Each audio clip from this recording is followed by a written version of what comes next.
Assalamualaikum warahmatullahi wabarakatuh. Halo semuanya, perkenalkan nama saya Kaila Alif Sagita dengan NIM 2309588. Saya dari kelompok 3 yang dimana materi yang akan kami bahas adalah mengenai landasan sosiologis. Sejarah landasan sosiologis yaitu bermula dari sosiologis lahir pada abad ke-19 di Eropa karena pergeseran pandangan tentang masyarakat sebagai ilmu empiris yang memperoleh pijakan yang kokoh. Sosiologis sebagai ilmu yang otonom dapat lahir karena terlepas sosiologis untuk dari pengetahuan filsafat. Nama pertama kali yang digunakan oleh Auguste Comte pada 1798 sampai 1857. Pada tahun 1839, sosiologis merupakan ilmu pengetahuan positif yang mempelajari masyarakat. Sosiologis mempelajari berbagai tindakan sosial yang menjelma dalam realitas sosial. Yang kedua yaitu mengenai definisi landasan sosiologis pendidikan menurut para ahli. Yang pertama menurut Pidarta pada tahun 1997, yaitu sosiologi adalah ilmu yang mempelajari tentang hubungan antara manusia dalam kelompok-kelompok dan struktur sosialnya. Pendidikan adalah proses mengubah sikap dan perilaku seseorang atau sekelompok orang menjadi dewasa melalui upaya pendidikan. Dan pelatihan dalam pengertian tersebut memperjelas bahwa manusia mengalami proses pendewasaan yang menghasilkan perubahan sikap dan perilaku melalui pendidikan.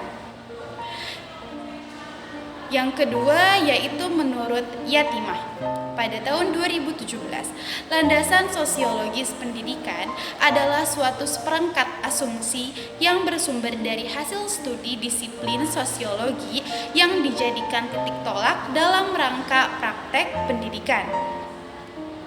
Ya, lalu menurut Yusuf Sukma pada tahun 2017 juga itu menyatakan bahwa landasan sosiologis pendidikan merupakan acuan atau dasar dalam penerapan pendidikan yang berdasar pada interaksi antar individu sebagai makhluk sosial dalam kehidupan bermasyarakat, berbangsa, dan bernegara.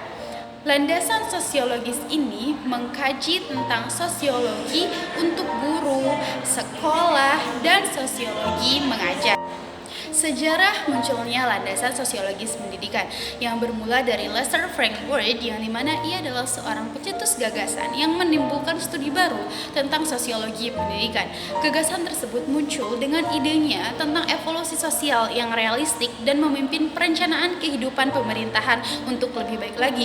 Fokus kajian educational sociology ini yaitu pengguna pendidikan sebagai alat untuk memecahkan permasalahan sosial dan sekaligus memberikan rekomendasi untuk mendukung perkembangan pendidikan. Lalu John Dewey yang dimana secara formal dia adalah seorang yang dikenal sebagai tokoh pertama yang melihat hubungan antara pendidikan, struktur dari bentuk kesemulangan yang masih bersahaja.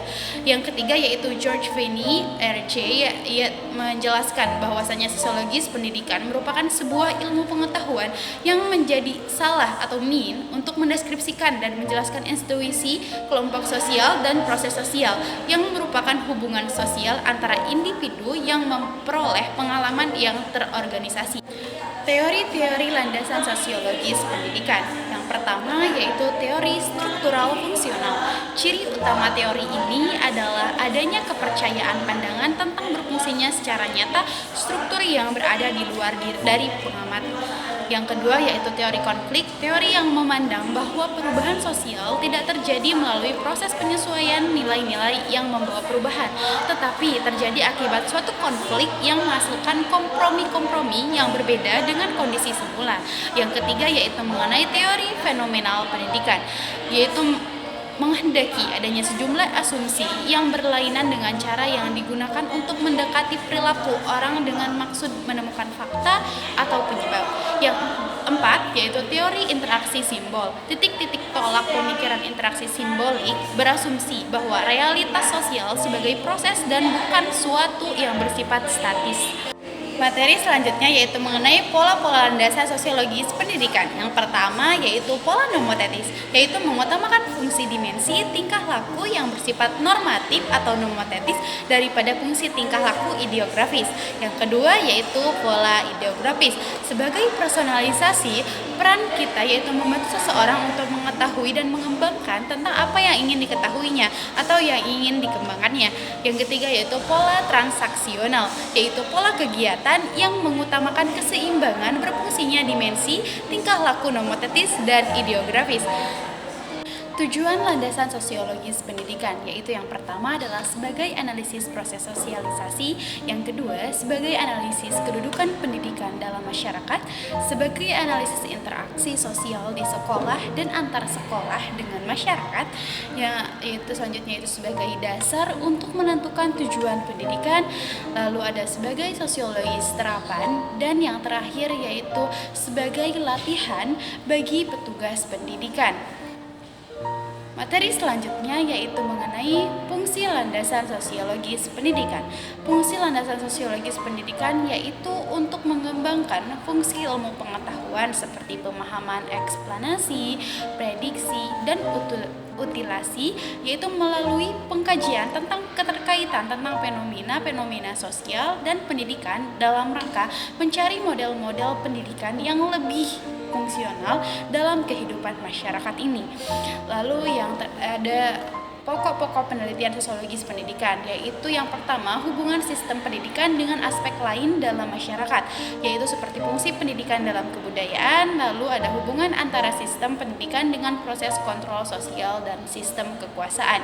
Yang kedua yaitu hubungan antar manusia dalam sekolah, seperti pola kebudayaan dalam sistem sekolah menunjukkan dengan apa yang terdapat dalam masyarakat di luar sekolah. Yang ketiga yaitu pengaruh sekolah terhadap kelakuan atau kepribadian semua pihak di sekolah, yaitu dalam hal ini menganalisis kepribadian guru, murid, masyarakat, dan lain sebagainya atas pengaruh partisipasi dalam keseluruhan sistem pendidikan. Yang keempat yaitu sekolah dalam masyarakat, itu mengenai definisi dianalisis pola-pola interaksi antara sekolah dengan kelompok-kelompok sosial lainnya dalam masyarakat sekitar sekolah. Materi yang terakhir yang akan kami bahas yaitu mengenai implementasi landasan sosiologis pendidikan, seperti contohnya diskusi dan debat, yang dimana dosen dapat mendorong diskusi dan debat di kelas tentang isu-isu sosial kontemporer ataupun memungkinkan mahasiswa untuk mendekati isu-isu ini dari perspektif yang berbeda, seperti seminar, debat terbuka, diskusi kelompok di kelas, tanya jawab saat presentasi. Yang kedua contohnya itu seperti sesi tanya jawab setelah presentasi di kelas tadi kan, yaitu biasanya ada sesi tanya jawab yang memiliki fungsi sebagai klasifikasi informasi, pengembangan pemahaman, dan pertukaran ide dan peningkatan kemampuan berbicara bagi setiap mahasiswa. Contoh selanjutnya yaitu membuat karya kreatif dari limbah yang memiliki manfaat yang sangat banyak ya, yaitu melalui bisa meningkatkan kreativitas dan imajinasi anak, tetapi juga tidak hanya itu, bisa menjaga lingkungan sekitar agar menjadi terjaga. Alhamdulillah, yaitu untuk materi kali ini dapat disimpulkan bahwa landasan sosiologis pendidikan berfungsi sebagai pedoman atau landasan penyelenggaraan pendidikan yang didasarkan pada bagaimana individu berinteraksi sebagai makhluk sosial dalam kehidupan bermasyarakat, berbangsa, dan bernegara.